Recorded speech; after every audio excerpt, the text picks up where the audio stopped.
ಆಚೆ ಹೋಗ್ತೀನಿ ಅಧ್ಯಕ್ಷರೇ ಇದಕ್ಕೆ ನಾನು ಬಹಳ ಇವತ್ತೇನು ನಮ್ಮ ಗೌರವ ಸಚಿವರು ಹೇಳಿದ್ದಾರೆ ಒಕ್ಕಲೆಬ್ಬಿಸಿಲ್ಲ ಅಂತ.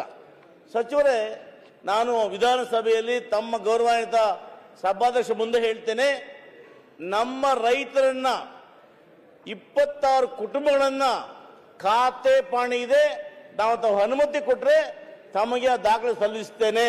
ಅಧ್ಯಕ್ಷರೇ, ಆ ದಾಖಲೆ ಇರ್ತಕ್ಕಂಥದ್ದನ್ನ ಏನಾದ್ರೂ ಕೂಡ ಇದ್ದು ಅವರು ನಾವು ಸುಳ್ಳು ಹೇಳಿದ್ರೆ ಇವತ್ತೇ ರಾಜೀನಾಮೆ ಕೊಟ್ಟು ಆಚೆ ಹೋಗ್ತೀನಿ ಅಧ್ಯಕ್ಷರೇ.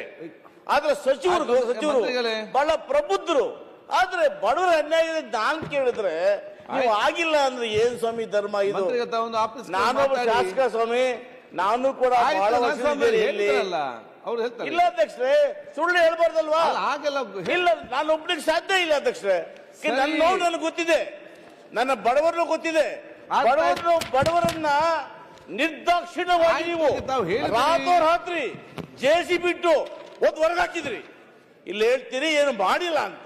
ಆಯ್ತು ಅಧ್ಯಕ್ಷ, ಇದು ಸನ್ಮಾನ್ಯ ಸಭಾಧ್ಯಕ್ಷರೇ, ಇದು ಮಂತ್ರಿ ಅವರೇ, ಗೌರವಾನ್ವಿತ ಸದಸ್ಯರು, ನನಗೆ ವಾಟ್ ಐ ಫೀಲ್ ನಿಮ್ಮ ಅಧಿಕಾರಿ ಈ ರೀತಿ ಯಾವ ಪ್ರಕರಣಗಳಿದಾವೆ ಅವು ನನ್ನ ಗಮನಕ್ಕೆ ತಂದ್ರೆ ಅದನ್ನು ನಾನು ಪರಿಶೀಲನೆ ಮಾಡ್ಲಿಕ್ಕೆ ಹೇಳ್ತೀನಿ. ಇವತ್ತೇನು ನಮ್ಮಲ್ಲಿ ಏನು ಯಾವುದೇ ಒಂದು ಒತ್ತು